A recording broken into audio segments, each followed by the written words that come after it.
اللہ کے لیے، درود و سلام محمد و آل محمد کے لیے، اللہم صلی علی محمد و آل محمد۔ 1444 ہجری ماہ محرم کی دوسری مجلس آپ سماعت فرما رہے ہیں بعنوان امام عالی مقام امام حسین علیہ السلام کی حیات طیبہ۔ کل کی مجلس میں تمہید میں نے بیان کیا تھا کہ علم الہی میں، ارادہ الہی میں ازل سے حسین ہیں، جب سے پروردگار عالم کا علم ہے، ارادہ ہے، تب سے امام حسین علیہ السلام کی ہستی موجود ہے۔ زمین والوں سے زیادہ عرش والے امام حسین علیہ السلام کو جانتے اور پہچانتے ہیں۔ اگر ان کا کار، ان کا عمل جو ان کو بجا لانا تھا، ان کا عہد جو وہ روز ازل سے ان کے سپرد تھا، جس وعدے کو انہیں پورا کرنا تھا اور وہ میدان کربلا میں پورا ہوا، اور پھر امام حسین علیہ السلام کا سجدہ آخر، جس سجدے کو اختتام نہیں ہوا بلکہ دوران سجدہ ہی آپ کی شہادت ہوئی، تو وہ سجدہ جو ہے اس کو قیامت تک جانا ہے، وہ قیامت تک کا طویل سجدہ ہے۔ اور پھر میدان محشر امام حسین کا ہے، اور میدان محشر کے بعد جنت کے جوانوں کے سردار بھی امام حسین علیہ السلام ہے۔ تو کتنی طویل حیات ہو گئی امام حسین کی کہ جس کو بیان کرتے ہوئے 1400 برس تو ہو گئے، لیکن کوئی بھی آج تک یہ دعویٰ نہیں کر سکا کہ ہم امام حسین علیہ السلام کی حیات کے سارے گوشے بیان کر چکے ہیں۔ میں نے پہلی مجلس میں امام حسین علیہ السلام کا عالم نور سے تذکرہ شروع کیا تھا آیا لست کو عنوان بنا کر، اور آج کی مجلس میں امام حسین علیہ السلام کا ظہور پرنور اس دنیا میں۔ دیکھیے کچھ ہی گوشے ہوں گے جو میں آپ کو اس اشرے میں بیان کر سکوں گی، ساری حیات بیان کرنی بہت مشکل ہے، لیکن میری یہ کوشش ہوگی کہ ان گوشوں کو میں ایسے نکات آپ کے سامنے پیش کروں کہ جو میرے لیے بھی، میرے علم کے لیے بھی اور آپ کے لیے بھی فائدہ مند ہو۔ دیکھیے جب کسی ہستی کی سوانح حیات بیان کرنی ہوتی ہے تو سب سے اہم جو ہوتا ہے وہ اس کا نام ہوتا ہے۔ یہ سیرت ہمیں اس گھرانے سے ملی کہ جو گھرانہ اولین و آخرین میں سب سے زیادہ عظمت، عزت اور شرف والا ہے، کہ بچے جب اس دنیا میں آنے کی تاریخ اور اس کا نام رکھنا کتنا اہم ہوتا ہے۔ کسی ہستی کی جب بات کی جاتی ہے تو اس کا نام کتنا اہم ہوتا ہے۔ اگر ہم دنیاوی تقاضوں پر، بشری تقاضوں پر بھی بات کریں تو کسی شخص کی پوری زندگی منحصر ہوتی ہے اس کی تاریخ پیدائش پر اور جائے پیدائش پر، اور اسی طرح اس کا اگلا جہان بہت زیادہ منحصر ہوتا ہے، اس کی جانے کی تاریخ اس کے زندگی کو بتاتی ہے، اگلی زندگی کو بھی اور جو اس نے گزاری اس کو بھی۔ کچھ لوگ جانے کی تاریخیں اتنی اہم تاریخوں پر اس دنیا سے رخصت ہوتے ہیں کہ ان کا ذکر مولا کے ذکر کے ساتھ ہوتا ہے اور بڑی اچھی تاریخیں وہ لے جاتے ہیں۔ تو یہ تو ہو گئی دنیاوی بات، لیکن محمد والے محمد کا گھرانہ جو فخر ہے انبیاء کے گھرانوں کا، یعنی قرآن میں جتنے بھی قصے موجود ہیں کہ جس میں رسالت مآب صلی اللہ علیہ وآلہ وسلم نے فرمایا کہ یا علی آپ کو مجھ سے وہی نسبت ہے جو ہارون کو موسیٰ سے تھی۔ جیسے موسیٰ کے بھائی جناب ہارون ہیں اور جناب موسیٰ کے ہاں ایک ہی بیٹی ہیں، اور ان کی نسل اس بیٹی سے نہیں چلی بلکہ جناب ہارون کے بیٹے جو ہیں وہ جناب موسیٰ کے بیٹے قرار پائے، سگے بھائی کے بیٹے۔ اسی طرح جو قرآن کے قصے ہیں اور جناب ہارون کے بیٹوں کے نام کیا ہیں؟ شبر اور شبیر۔ یہی حکم الہی تھا، یہی حکم پروردگار عالم تھا کہ اے محمد اپنے بیٹوں کے نام جناب موسیٰ کے بیٹوں کے نام پر، یعنی جناب ہارون کے بیٹے جو جناب موسیٰ کے بیٹے قرار پائے ان کے ناموں پر رکھ دیجئے۔ عبرانی زبان میں شبر و شبیر اور ان کا ترجمہ عربی زبان میں اگر کیا جائے تو وہ حسن و حسین ہوتا ہے۔ علم الہی میں ازل سے یہ ہستیاں بھی ہیں اور ان کے نام بھی ہیں، اور یہ نام معجزہ ہیں، کیونکہ عرب کی تاریخ میں کسی بھی تاریخ میں یہ نام پہلے نہیں ملتے، نہ ہی نام محمد مصطفیٰ صلی اللہ علیہ وآلہ وسلم، مولا کائنات کا نام، امام حسن مجتبیٰ کا نام اور امام حسین علیہ السلام کا نام اس سے قبل تاریخ میں نہیں ملتا. یہ نام بس علم الہی کا خزینہ تھے، اللہ کا خزانہ تھے. اور انبیاء کے قصے جو قرآن مجید میں بیان ہوئے وہ سارے قصوں کا فخر جو ہے وہ محمد و آل محمد قرار پائے. سرکار کے گھرانے میں ایسے واقعات ہوئے جو فخر ہوئے انبیاء کے قصوں کا. اب آئیے عنوان کی طرف. دیکھیے امام حسین علیہ السلام کا نام وہ نام ہے کہ جو دوبارہ ائمہ علیہ السلام میں 4 معصومین میں دوبارہ نہیں دہرایا گیا. کیوں نہیں دہرایا؟ حکمت ہے اس میں، حکمت ہے اس میں، راز ہے پروردگار عالم کا کہ اس نے اپنا ذاتی نام اللہ، اپنے صفاتی ناموں کو تو تقسیم کیا، لیکن جو اس کا اپنا ذاتی نام تھا وہ کسی کو نہیں دیا. وہ اپنی ذات میں یکتا ہے، وہ اللہ یکتا ہے، تنہا ہے. باقی صفاتی نام اس نے تقسیم کر دیے، لیکن اللہ اس کا ذاتی نام ہے. اسی طرح امام حسین علیہ السلام کا نام ہے کہ جو ائمہ علیہ السلام کے ناموں میں یکتا ہے، تنہا ہے، دوسرا حسین نہیں ہے. کیوں؟ ایسا کیوں ہوا؟ اس کا نقطہ لے لیجئے کہ اگر نام حسین دوبارہ ہوتا تو کربلا بھی دوبارہ ہوتی اور زینب بھی دوسری ہوتی. نہ حسین کی مثال دوسری لائی جا سکتی ہے، نہ دوسری کربلا ہوگی، اور نہ ہی دوسری بی بی زینب عالیہ ہوں گی. شریکت الحسین ہے شہزادی کی ذات. بی بی ثانیہ زہرا تو ہیں لیکن ثانیہ زینب کوئی نہیں ہے. حسین بھی یکتا ہے، کربلا بھی یکتا ہے، اور بی بی زینب عالیہ بھی یکتا ہے. نہ دوسرا حسین نہ دوسری زینب. یہ راز ہے امام حسین کا. لیکن ائمہ اور معصومین علیہ السلام نے اپنی اولادوں کے ناموں میں اس نام کو دہرایا، اور دنیا بھر میں تحقیق نے بتایا کہ سب سے زیادہ رکھا جانے والا نام جو ہے وہ حسین ہے. سب سے زیادہ مشہور نام جو ہے وہ حسین ہے. کیوں؟ کہ ہر ایک یہ چاہتا ہے کہ اس نام کی برکت ہمارے نام کے ساتھ شامل ہو جائے. صرف لفاظی سے کام نہیں لوں گی بلکہ ہر بات پر دلیل پیش کروں گی. کیسے؟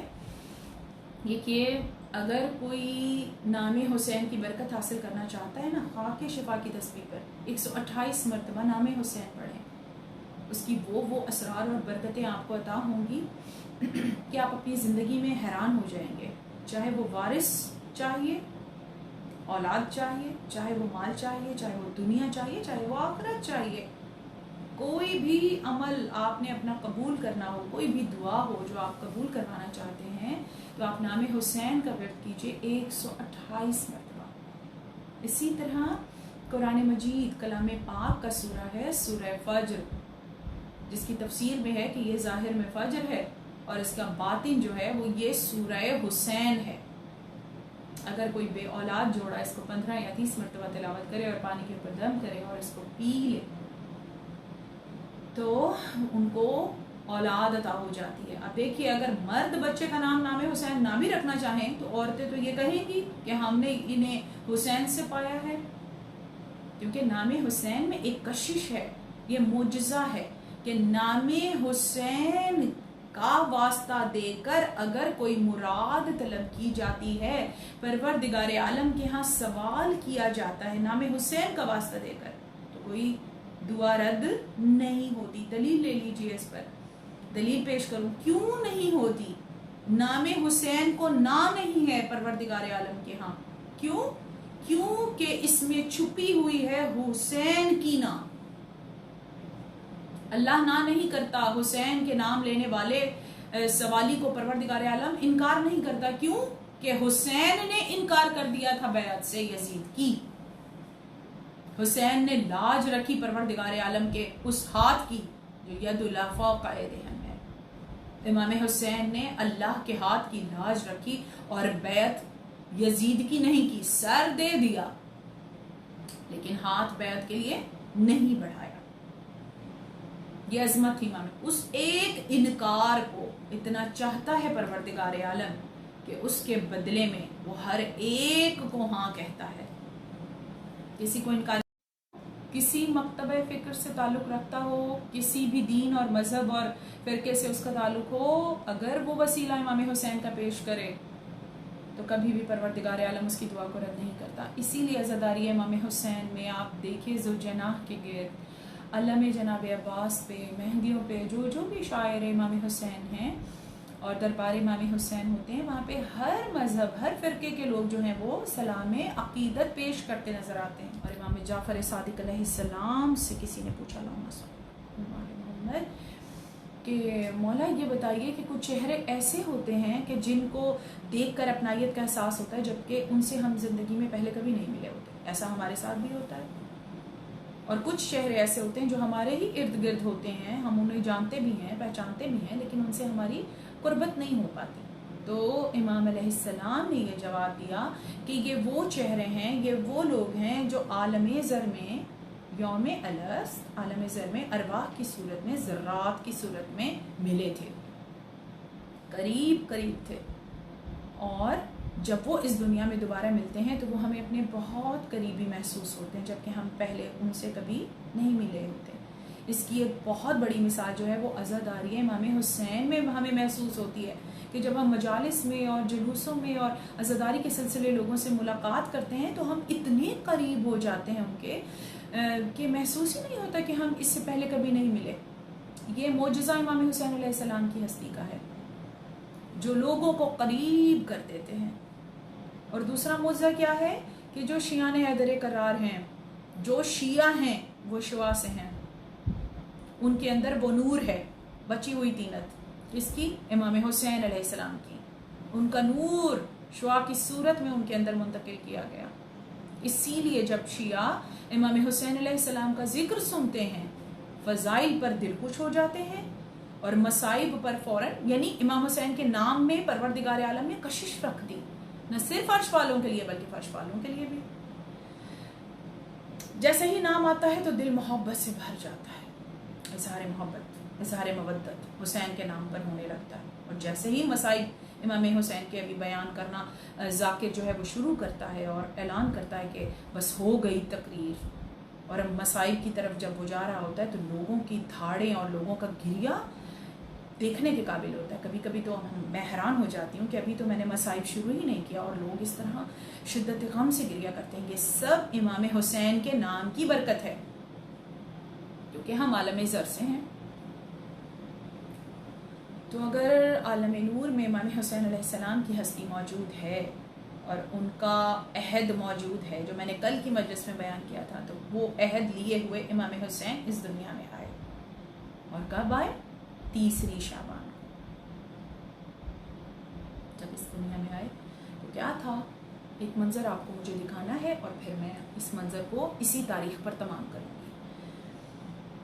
دیکھیے، ایک فرشتے جو ہیں نا، یہ جو عرش کی مخلوق ہے، یہ سب امام حسین کو جانتے بھی ہیں اور پہچانتے بھی ہیں ہم سے زیادہ.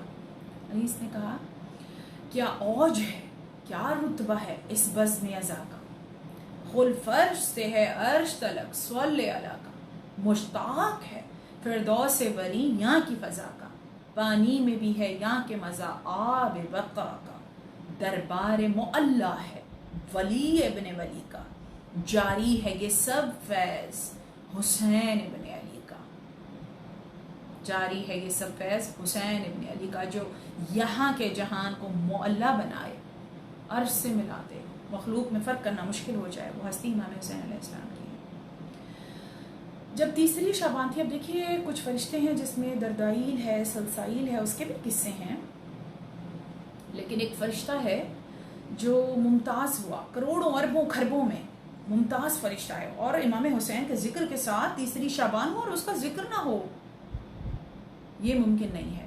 اس کو ممکن لانا نہیں ہو سکتا کہ اگر ہم امام حسین کا اس دنیا میں ظہور پڑھیں اور اس کا ذکر نہ آئے. کیوں؟ کیونکہ ایسا سزا یافتہ تھا. دیکھیے، معصوم سے غلطی نہیں ہوتی، غلطی سرزد نہیں ہوتی. معصوم سے جو ہوتا ہے وہ ترک اولا ہوتا ہے، یعنی عظمت سے وہ عظیم جگہ سے پست جگہ کی طرف وہ منتقل کیا جاتا ہے، اور وہ دیکھ رہا ہوتا ہے اس کا مقام زیادہ ہوتا ہے اور وہ اپنے مقام کو دوسرے پست مقام کی طرف لے جاتا ہے، اس کی سوچ اس کو لے جاتی ہے. اور یہی ہوا فطرت سے. جب وہ محو عبادت تھا تو اس نے اپنی عبادت پہ فخر کیا کہ میں کتنی عظیم عبادت ہے جو میں کرتا ہوں، کیا میرے مقابلے کی عبادت ہی باقی فرشتے بھی کر سکتے ہیں. اس نے اتنا سوچا تھا ان فرشتوں میں کہ جو فرشتے حیران، جو حالت رکوع میں ہے وہ رکوع میں ہی ہے، جو سجدے میں ہے وہ سجدے میں ہی ہے، جس کو جو تسبیح عطا ہوئی وہ وہی تسبیح بجا لا رہا ہے. بحکم امام کوئی فرشتہ کروٹ بدل سکتا ہے، زانو بدل سکتا ہے. جب تک امام کا حکم نہ ہو تو کوئی فرشتہ حرکت نہیں کر سکتا. اس کو یہ خیال ہوا تو پروردگار عالم نے حکم دیا کہ جبریل اس کو عرش سے اٹھا کر فرش گہری گھاٹیوں میں پھینکاؤ اور اس کا ایک بازو بھی قطع کر دو تاکہ یہ پرواز نہ کر سکے. کروڑوں برس تک زمین کی گہرے پست گھاٹیوں میں وہ فرشتہ جو ہے وہ پڑا ہوا تھا. اور پوچھا جبریل سے کہ میری سزا کب تک کی ہے؟ تو سردار ملائکہ نے فرمایا کہ تمہاری سزا اس دن تک کی ہے جب تک میدان محشر ہوگا، اور اسے قیامت تک کی سزا تھی. اور اس نے کہا مجھے پتہ کیسے چلے گا؟ انہوں نے کہا اس طرح پتہ چلے گا کہ پروردگار عالم عرش کے دریچے بحکم پروردگار عالم کھل جائیں گے. ہم تو نہیں جانتے کہ عرش کے کیا راستے ہیں، کیا ترتیب ہے، لیکن سائنس یہ کہتی ہے کہ ستاروں کے آگے جہاں اور بھی ہیں، جب ستاروں کی کہکشاؤں سے گزر جائیں تو آسمان کے کچھ پورٹلز ہیں جو کھلتے اور بند ہوتے ہیں، اور ان کے اثرات جو ہیں وہ اجرام فلکی پر آسمان سے زمین کی طرف منتقل ہوتے ہیں. اور کچھ دروازے ہیں، معصومین علیہ السلام نے بھی فرمایا کہ آسمان کے کچھ دروازے ہیں جو کھلتے اور بند ہوتے ہیں، اور روز قیامت وہ دروازے کھول دیے جائیں گے. اب وہ دروازے جو تھے وہ کھل گئے تھے. جب امام حسین علیہ السلام کا اس دنیا میں ظہور ہوا تو مدینے والوں نے اپنے کانوں سے اتنا فرشتہ عرش سے فرش پر آیا مبارکباد پیش کرنے رسالت مآب کو کہ مدینے والوں نے اپنے کانوں سے فرشتوں کے پروں کی پھٹ پھڑاہٹ کو بھی سنا، اور مدینے میں نور پھیل گیا تھا. آج بھی منور ہے. دیکھیے یہ گھرانہ وہ گھرانہ ہے کہ جو عظمت اور عزت کو لیے ہے پروردگار عالم کی. ان کو شرف نہیں، ان کو بھی یہ شرف والی ہستیاں ہیں، ان کو شرف عطا ہوئے، لیکن یہ کہنا بھی غلط نہیں ہوگا، لیکن یہ ہستیاں اور یہ گھر وہ ہے جو شرف عطا کرتے ہیں. عزت اور بزرگی اور شرف اس گھر سے عطا ہوتا ہے، جس کی ایک جملے میں دلیل پیش کر دوں کہ کربلا کربلا ہے لیکن امام حسین کی وجہ سے معلی ہو گئی. نجف اب نجف نہیں ہے. امیر کائنات نے نجف کی زمین کو خریدا تو اب امیر سے منسلک ہوئی تو نجف نہیں. الاشرف، مشہد مقدس، کاظمین شریفین، مدینہ منورہ، مکہ مکرمہ، ان ہستیوں سے، ان کے وجود کی وجہ سے شرف عطا ہوتے ہیں، مقدر بدل جاتے ہیں ان کی وجہ سے. دیکھیں اس کی دلیل میں ایک اور واقعہ آپ کو پیش کر دوں. بیٹھے ہوئے تھے رسالت مآب، یہ مباہلہ کے بعد آیا ایک نجران کا عیسائی پادری، اور اس نے سوال کیا کہ یا رسول اللہ، راہب نے کہ میرے اولاد نہیں ہے. سرکار دو عالم نے فرمایا تیرے مقدر میں ہی اولاد نہیں ہے. ملک نے آ کر بتایا ہے کہ تیرے لوح پر تیری مقدر میں اولاد نہیں لکھی ہوئی، تو بے اولاد رہے گا. اس نے امام حسین علیہ السلام سے سوال نہیں کیا تھا، اس نے آ کر سوال ہی نہیں بنا تھا امام حسین کا. دور سے امام حسین چلتے ہوئے آئے اور رسالت مآب کی آغوش میں بیٹھ گئے. آغوش میں رسالت مآب کے امام حسین تشریف فرما تھے، اور رخ چہرہ مبارک امام حسین علیہ السلام کا رسالت مآب کی طرف تھا، راہب کی طرف نہیں تھا.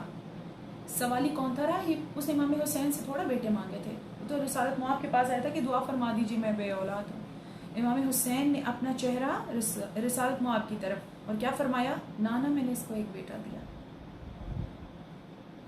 اس ذکر کے صدقے میں سب بامراد ہوں جو محمد والے محمد کے ذکر کو اتنے خلوص سے سنتے ہیں. مولا حسین کے صدقے میں پروردگار عالم تو عزاداران امام حسین کو ان کی مشکلوں سے آزاد فرما دے. اس نام کی برکت سے ہماری زندگیوں میں برکت ہو جائے، بے اولادوں کو اولاد عطا ہو جائے، اور جو اپنے دلوں میں جو حاجات لیے بیٹھے ہیں قبول و منظور ہو جائیں. امام حسین نے فرمایا نانا میں نے اس کو ایک بیٹا دیا. رسالت مآب نے فرمایا حسین لوح پر اس کے یہاں اولاد نہیں لکھی، پروردگار عالم نے اس کے مقدر کو بے اولاد لکھ دیا ہے. امام حسین نے فرمایا نانا دو بیٹے، اور پھر 2 کے بعد 3 اور 3 کے بعد 4 اور پھر 7 بیٹے امام حسین نے راہب کو عطا کیے۔ کیا سمجھ آئی آپ کو؟ راہب کے مقدر میں قضا لکھ دی گئی تھی، مقدر کو بدلا کس نے؟ امام حسین نے، اس کی قضا کو قدر میں بدل دیا۔ صاحب اختیار ہے ہستی امام حسین، پروردگار عالم انکار نہیں کرتا اگر وسیلہ امام حسین کا ہو۔ اب وہی 3 شعبان، اب وہیں واپس چلیے منظر پہ، 3 ہی شعبان کی تھی، عرش کے دریچے کھلے، فرشتوں کی آمد و رفت، کروڑوں فرشتے آ رہے ہیں، لشکر کے لشکر، جبرائیل امین ان کے سردار بنے ہوئے ہیں سردار، اور فرشتوں کے لشکروں کو لے کر آ رہے ہیں، کاروان کو لے کر آ رہے ہیں۔ تو جب اس نے فطرس نے پکارا فرشتوں کو، آواز لگائی، پر ان کی پھڑپڑاہٹ سنی کسی نے نہیں سنی، لیکن سید الملائکہ نے سنی، حضرت جبریل علیہ السلام نے، اور پوچھا کہ کیا کہنا چاہتا ہے؟ فطرس نے کہا کیا ہوا؟ کیا میری سزا تمام ہوئی؟ کیا قیامت آ گئی؟ جبریل امین نے کہا نہیں، قیامت نہیں آئی، سید المرسلین کے ہاں امام حسین کی آمد اس دنیا میں ہوئی ہے، سب عرش کی مخلوق فرش پر جا رہی ہے ان کو مبارکباد پیش کرنے۔ اس نے کہا میں بھی مبارکباد پیش کرنا چاہتا ہوں۔ اس نے کہا تو رب کی بارگاہ کا سزا یافتہ ہے، تجھے کیسے لے جاؤں؟ اس نے کہا کہ تجھے واسطہ اسی مولود کا، واسطہ دیا تھا فطرس نے، وسیلہ بنایا تھا امام حسین علیہ السلام کی ذات کو۔ فوراً جبریل اب واپس نہیں گئے عرش پر، جبریل واپس نہیں گئے بلکہ وہیں پر اس کو اپنا بازو پیش کیا، اس کو جو پر بریدہ تھا اس کو سہارا مل گیا، کس کے وسیلے پر؟ امام حسین علیہ السلام کے وسیلے پر، اس کو سہارا بھی ملا اور پکڑ کر لے کر بھی گئے مدینے تک، اس نے دخول لیا، اس نے دخول لینا ضروری ہے امام کی بارگاہ میں جانے سے پہلے۔ اسی طرح ہم کربلا جاتے ہیں، جناب عباس سے اس نے دخول لیتے ہیں کہ مولا اذن دیجیے کہ ہم آپ کے آقا اور مولا کے دربار میں جا سکیں۔ مولا عباس سب کا نام زواروں میں شمار کریں اور ہمیں بار بار زواری کا شرف عطا فرمائیں۔ پروردگار عالم جس پہ کرم فرماتا ہے اس کے دل میں زیارت امام حسین کا شوق پیدا کر دیتا ہے، اور ہر مومن کے لیے حق ہے کہ وہ ہر دن ہر وقت امام حسین کی زیارت کی تمنا کو لے کر جیے۔ تو جب وہ پہنچا دربار میں تو اب وہاں کا منظر یہ تھا، مدینے کا منظر یہ تھا کہ کبھی مولود کو رسالت مآب جھولے میں لٹا دیتے تھے اور کبھی اٹھا لیتے تھے اور مبارکباد وصول کر رہے تھے۔ تو جب فطرس آیا تو جبریل امین نے کہا کہ یا رسول اللہ فطرس آیا ہے مبارکباد نے، آپ جانتے ہیں اس کے معاملے کو؟ تو رسالت مآب نے کہا ہاں ہم جانتے ہیں، اب آ گیا ہے تو آ جائے۔ اب دربار امام حسین کا تھا، میں نے کہا نا کوئی خطا کار ہو، گناہ گار ہو، کوئی بھی ہو وہ اس دربار میں آ سکتا ہے، یہ ازل تک کے لیے، ازل سے ابد تک کے لیے فیصلہ ہو گیا۔ تو جب فطرس داخل ہوا ادھر تو رسالت مآب سے اس نے مبارکباد پیش کی، تو بڑے گھروں کے بڑے معاملے ہیں، اور رسالت مآب نے فطرس کو جب بریدہ دیکھا، میں دعا گو بار الہ تو سب کی مشکلوں کا آسان فرمائے ذکر کے صدقے میں۔ تو رسالت مآب نے کہا فطرس کو جب بریدہ دیکھا تو رسالت مآب نے فرمایا کہ فطرس جھولے سے مس ہو جا۔ جھولے سے مس ہونا تھا کہ اس نے دیکھا کہ کلیاں پھوٹنے لگیں اور پر نئے آنے لگے، اور اس کا عیب جو تھا وہ دور ہو گیا، اور جب اس کا عیب دور ہو رہا تھا تو وہ دیکھ رہا تھا کہ میرے دونوں بازوؤں میں کوئی فرق نہیں ہے، خوشی اس دربار سے رخصت ہوا، اور کروڑوں برس کے بعد جب اس کو آزادی مل گئی، اس کو سزا سے وہ پاک ہوا، اس کو آزادی ملی اور طاقت پرواز ملی، تو پرواز کرتے ہوئے اس نے فخر کیا کہ بار الہ میری مثال کہاں ہے، کون ہے مثلی، کون ہے میری مثال والا؟ میں حسین کا آزاد کرتا ہوں، میں حسین کا، مولا حسین کے ذکر میں مولا سب کو مشکلوں سے آزاد فرمائیے گا، اس ذکر کے صدقے میں، اس فضائل امام حسین کے صدقے میں۔ فطرس آزاد ہو گیا تو کیا امام حسین اپنے عزاداروں کو ان کی مشکلوں سے آزاد نہیں کریں گے؟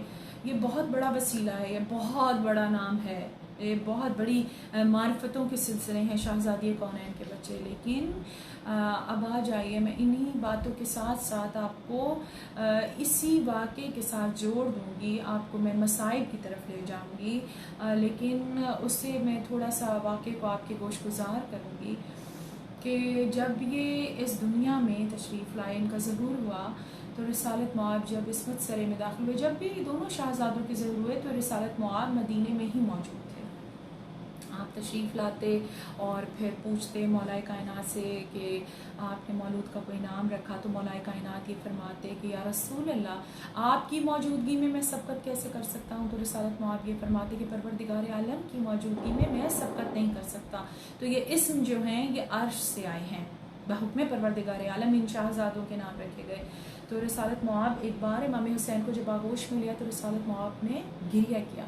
بی بی پاک نے پوچھا بابا آپ اس کو گود میں لے کر روتے کیوں ہیں، آپ گریہ کیوں کر رہے ہیں؟ تو امام حسین علیہ السلام کی ولادت پر ہی اسی دن، اسی ظہور کے دن رسالت مآب نے امام حسین علیہ السلام کا شہادت نامہ پڑھا اور بتایا زہرا یہ اس طرح کربلا میں شہید ہوں گے، یاد کروایا اس عہد کو جو عالم نور میں امام حسین نے کیا تھا، بار بار یاد کروایا جاتا ہے۔ جب بچوں نے عید والے دن نئے لباس پہنے تھے اور رسالت بھی خوش تھی، قدرت بھی خوش تھی، اللہ بھی وحدانیت، اس کی یکتائی، اس کی ذات بھی خوش تھی، اور علی مرتضیٰ بھی خوش تھے اور شہزادی کونین بھی خوش تھے، تب بھی جبرائیل امی ایک محضر نامہ لائے تھے، اور جس کی تفصیل میں نے کل بیان کی تھی، اسی سے جوڑ دوں کہ جب بار بار جبرائیل امی آتے تھے خاص موقعوں پر اور یاد کرواتے تھے عہد پروردگار عالم کے ساتھ جو امام حسین نے عالم نور میں فرمایا تھا، تو ایک موقع پر امام حسین نے پوچھا، بی بی پاک نے پوچھا بابا جب میرا بیٹا اتنی عظیم قربانی پیش کرے گا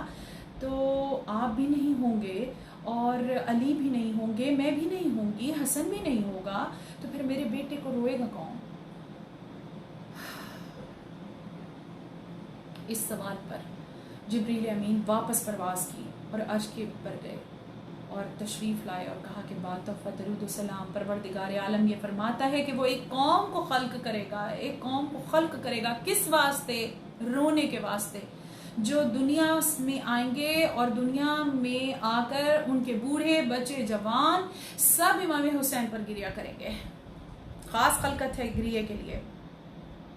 اور وہاں پر پھر امام حسین جو قدیم الاحسان کی صفت کو لیے ہوئے ہے، جیسا اللہ قدیم الاحسان ہے، سب سے بڑا احسان کرنے والا ہے، اس پر بھی کا بھی جو محسن ہے وہ امام حسین ہے۔ امام حسین نے سوال کیا، اب امام حسین اپنے رونے والوں کو کیسے چھوڑ دیں؟ امام نے سوال کیا بچپنے میں، نانا جب وہ روئیں گے تو آپ ان کو کیا پیش کریں گے، اس کے بدلے میں آپ ان کو کیا دیں گے؟ رسالت مآب نے فرمایا حسین تاج شفاعت میرے سر پر ہے، حسین میں تجھ پہ رونے والوں کو میدان محشر میں تنہا نہیں چھوڑوں گا، میں ان کی شفاعت کروں گا، اگر وہ گناہ گار بھی ہوئے تو میں ان کی شفاعت کروں گا۔ بی بی پاک سے پوچھا اماں آپ کیا دیں گی؟ بی بی نے فرمایا حسین میں داخل جنت نہیں ہوں گی جب تک تجھ پہ رونے والوں میں سے ایک ایک کو داخل جنت نہ کروا دے، زہرا جنت میں داخل نہیں ہوں۔ بھائی حسن آپ کیا دیں گے؟ کہا میں حوض پہ تیرے عزاداروں کا خدمت گزار ہوں گا، پیالے بھر بھر کے حوض کوثر سے آب کوثر کے ان کو پیش کروں گا۔ امام حسین نے مولا کائنات سے پوچھا، امیر کائنات ساقی کوثر نے کہا کہ ہم پیاسوں کو جو میدان محشر کی گرمی اور شدت سے پیاسے ہوں گے ہم انہیں حوض کوثر سے سیراب فرمائیں گے۔ یہ عزادار دعائے جناب سیدہ ہیں، اور امام حسین نے اپنے ساتھ، امام وہ ہوتا ہے جو امت کو اپنے ساتھ لے کر چلتا ہے، جو اپنے عزاداروں کو ساتھ لے کر چل رہے ہیں۔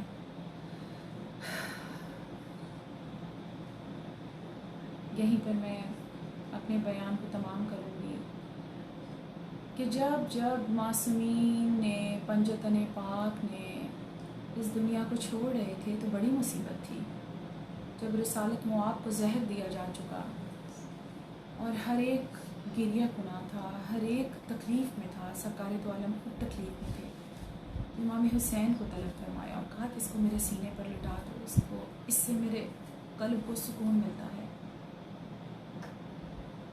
امام حسین رو رہے تھے، رسالت مآب نے فرمایا حسین تم میری مصیبت پہ رو رہے ہو، حسین مجھے تیری مصیبت نظر آ رہی ہے کہ ظالم کا دربار ہے اور وہ تخت نشین ہے اور تیرا سر ایک تشت میں اس کو پیش ہو رہا ہے۔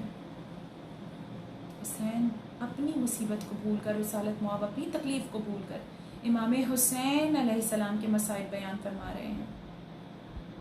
جب بی بی پاک نے بعد رسول